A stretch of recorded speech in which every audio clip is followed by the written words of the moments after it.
Programang ito ay rated SPG. Striktong patnubay at gabay ng magulang ang kailangan. Maaaring may masiselang tema, lengguwahe, karahasan, sexual, horror o droga na hindi.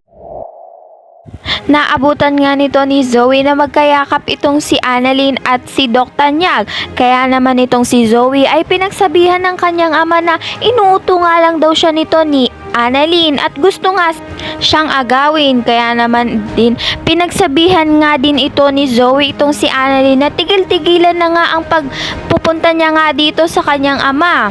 Sa kabilang banda naman, nalaman nga ni Doc Tanyag na si Moira nga may kagagawan ng pagpapahiya dito kay Lynette. Kaya naman galit na galit nga itong si Doc Tanyag dahil nga pinahiya nga niya si Lynette nang meron nga silang kasunduan. Nagulat nga itong si Moira dahil galit na galit nga itong si Doc Tanyag.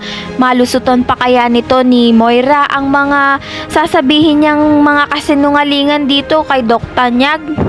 Ayan ang pakakaabangan natin dito nga lang sa Abot Kamay na Pangarap.